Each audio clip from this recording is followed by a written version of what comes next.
Learning how to ride a bike is one of life's simplest pleasures and often a cherished early memory. The fact that you've tuned into this video suggests that you're already thinking about buying a bike for a little one in your life, be that a child of your own, a relative, or a friend. Positive early experiences can have a huge effect on our lives.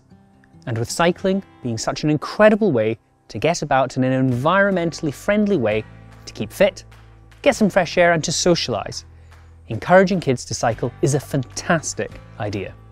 Having the right bike can make a big difference to a child's early cycling experiences and ultimately help them to enjoy the sport we love. So how can you make sure you are buying the best kids bike possible?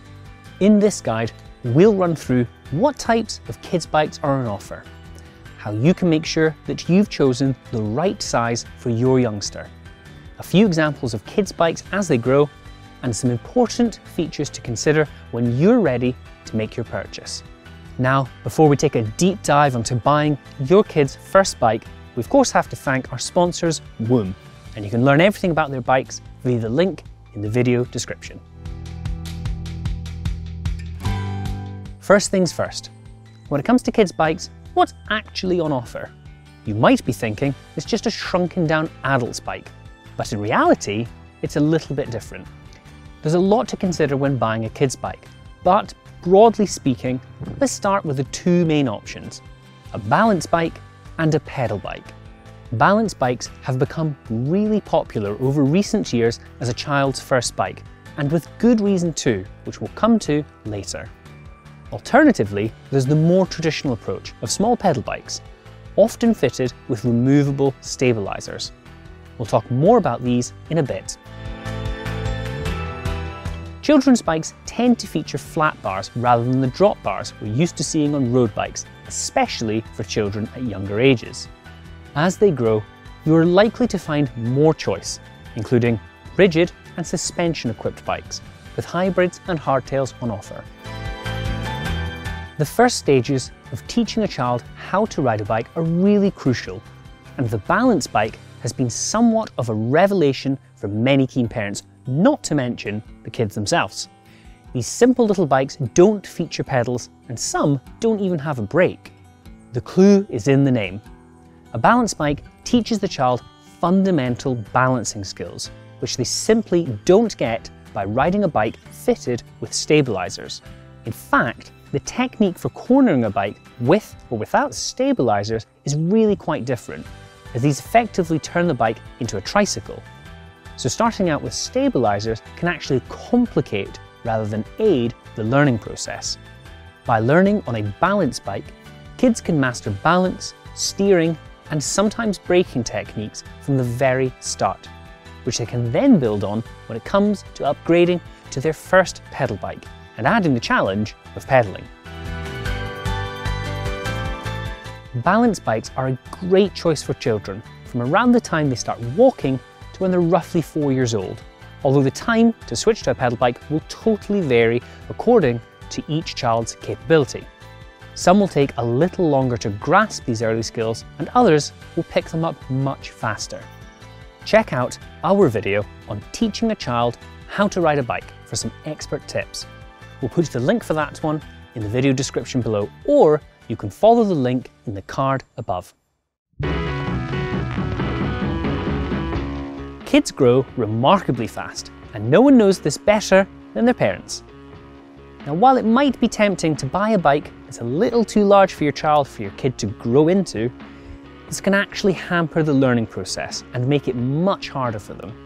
Riding a bike that's too big can not only make it more difficult to maneuver, but it can also really take the fun out of the process. If you want your child's first memories of cycling to be positive and enjoyable, then making sure you find a bike that's the perfect size for them at their current measurements is really key. There are two ways in which children's bikes differ in size: the wheels and the frame. These two major elements increase in size in tandem as the child grows. However, unlike adult bikes, kids' bikes are typically measured and sold by wheel size. The smallest wheels you're likely to find are tiny, 12-inch wheels on balance bikes, and then go up to 26-inch wheels for some bikes designed for teenagers. Sizes typically increase in 2-inch increments. The frames are designed with geometry to accommodate the increasing wheel size as children grow. On smaller frames, you'll find correspondingly reduced size components too, from smaller adjustable reach brake levers to shorter cranks. You can pretty much disregard the age of your child when it comes to choosing the right size bike. Height and inseam length are much more important as kids grow at such varying rates. You'll find that most brands offer size guides for helping you to choose the best sized bike. For example, Woom's inseam chart is accompanied by tips for measuring your child. When it comes to sitting your child on the bike that you're looking to buy, you need to make sure that they can reach both feet flat on the ground while sitting on the saddle. This is not only important for giving a good pedaling position, but also allows the child to stop and put their feet down when they want to. The second element of the fit is reach. You need to make sure that they can not only comfortably reach the handlebars with both hands, but also the brake levers, and be able to operate these easily. Some bikes will be built with adjustable reach brake levers, so check out for these. It's worth keeping an eye out for bikes that come with adjustable stems too. This means you can extend the bike's reach and handlebar height, so as your child grows, they still have an optimal riding position. Again, as tempting as it might be to size up like you might with a school uniform or shoes, it's usually best here to choose the smaller size. But why is that? Well, a larger bike will typically be harder for a child to steer, stop and start, especially where they might need to stand on their tiptoes to reach the floor. A larger bike may also feel a little bit more intimidating and less comfortable, especially for less confident riders. As the feelings of control, security and confidence are key to an enjoyable cycling experience for children, it's clear to see why a smaller bike is likely to offer a better experience here if you're unsure between sizes. The exception to this guidance would be that if a child really is on the cusp of the larger size, it might be a better idea to go for the bigger bike, as they'll be able to enjoy riding it for much longer, as well as having a more efficient pedal stroke on the larger bike. Of course, no two children are the same or grow at the same rates. Some brands suggest that their bikes last an average of 2 years before it's outgrown. This is if it's purchased when the child fits in the lower end of the sizing bracket. This might not seem like that long at all, but thankfully, many of these quality children's bikes hold really good resale value. Some brands also offer trade-in schemes when you purchase a larger sized bike. Interestingly, it's not only your child's measurements that can dictate which size will be best for them. Their skill level also has a bearing on what size and weight of bike will be best. A less confident or less skilled child might really benefit from a slightly smaller, more lightweight bicycle. This is because they tend to be easier for the child to handle and maneuver, as well as to get onto and dismount. Having said this, the most key part will still be getting the basic fit right, again for your child's physical size rather than their age.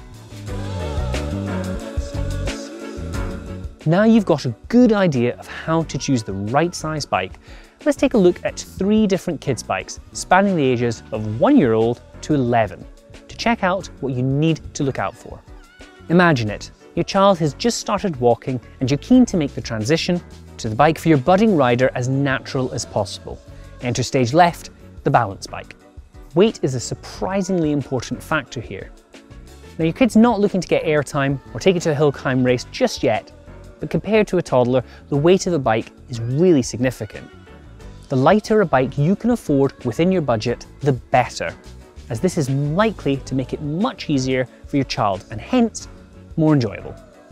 Although some more basic balance bikes won't be fitted with a brake, it's a good idea to look out for one that does. Your child can learn this important skill in the early stages before moving onto a pedal bike. This is especially important if your local playground or park is a bit hilly. Balance bikes that have an easily adjustable seat post can also be a good idea, as this can be adapted as they grow. Finally, look for a balance bike that's made to last. Dragged through the mud, splashed through many puddles, and maybe even left out in the rain. You want a bike that'll stand up to the rigours of heavy use and still be in good condition to pass on or sell after. Alloy bikes tend to last better than wooden style balance bikes. By now, the skills of the balance bike have been well and truly mastered. Your kid is zipping about in front of you, flinging legs to gain speed, cornering with confidence, and effectively braking. It's just the time to think about adding the next element into the mix: pedalling. Moving from a balance bike to a pedal bike is a really crucial step, and fit is key here. As we've already mentioned, you need to make sure that your child can comfortably reach the floor with both of their feet flat on the ground when seated in the saddle, as well as reaching the handlebars and, crucially, the brake levers. To keep it simple, your child's first pedal bike may be a single speed or have a handful of gears to choose from. Once they've mastered the art of pedalling, they can move on to having many more gears as they grow and size up to bigger bikes.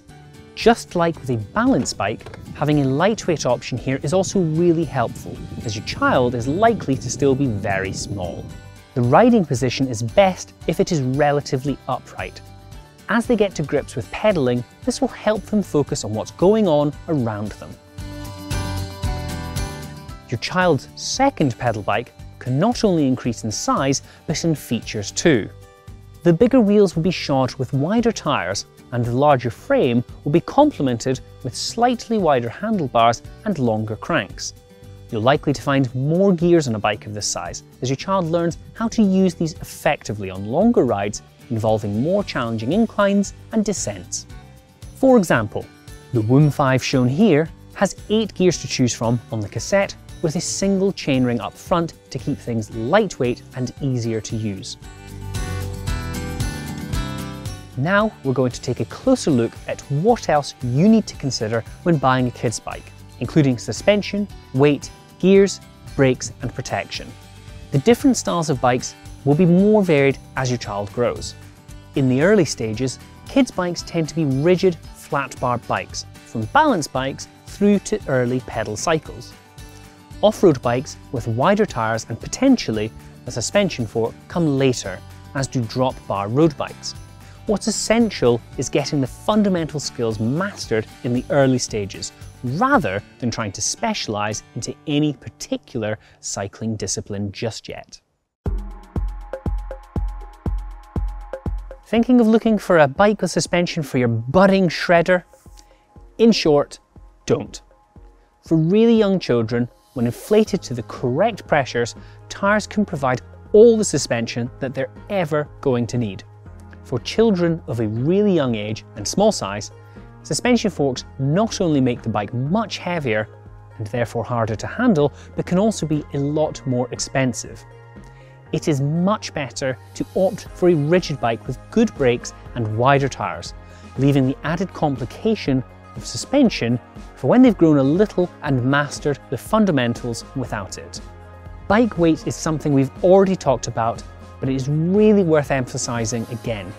As children are much lighter than adults, their bike's comparative weight becomes really important and has a big effect on how easy the bike is to ride and handle. It's a good idea to choose the lightest bike that you can afford within your budget at the optimum size for your child. This should make the whole process more enjoyable for your young cyclist and for you too. Don't be surprised if the bikes you're looking at don't feature many gears or any at all. This doesn't mean that they're bad value for money. These are typically reserved for larger kids' bikes and hence older children. This is done so there is only 1 or 2 new things to concentrate on learning as your child moves up through various bike sizes. Many first pedal bikes will be either single speed or only feature a few gears. As they increase in size, you'll find 8-speed cassettes and single chainring options, for example. As well as keeping things simple in the early stages, limiting the gears also helps to keep bikes lightweight. As a child grows in both size and ability, gears become more important for longer rides where they're more likely to encounter a hill or two. You're likely to find either rim or disc brakes with levers on the handlebars. You might even find a pedal brake or coaster brake, which is a legal requirement for kids' bikes with a maximum seat height of 25 inches or less that are sold in the USA. Coaster brakes are applied by backpedaling. These are often thought to be easier for children to use, causing less accidents due to harsh braking. However, they don't give quite as much control as rim brakes or disc brakes, especially when it comes to riding off-road. On the handlebars, the brakes are not only smaller than on an adult's bike, but also feature adjustable brake levers so you can reduce the reach for smaller hands. Gear shifting is often through a grip shifter, which can take less strength to shift. While you're shopping for your child's first bike, it's also a really good idea to check out the protection on offer. A helmet is crucial here, and it needs to be well fitted to be safe. Make sure that it doesn't move around at all when fitted before you buy. For children just getting to grips with riding, it might be a good idea to invest in some knee and elbow pads too, which can help to avoid the inevitable bumps and scrapes that come with learning how to ride. One final point worth mentioning. Many kids' bikes come with a chain guard, and that's often useful to keep little hands clean and safe. And there you have it, everything you need to know about buying a kid's bike. There's quite a lot to think about when choosing a bike for a child, but essentially the most crucial parts are getting the size right and making sure your little cyclist feels comfortable, safe and confident in the saddle. A fun and happy learning experience is key to building a hobby that a kid will keep coming back to. It will also ensure that you really get your money's worth from your investment, rather than buying a bike that will simply get relegated to the shed and forgotten about. If you want to know the best way to teach your child how to ride a bike, then click the link in the video description below. And of course, don't forget to like, subscribe and hit that little bell icon so every time we upload a video like this, you will get a notification.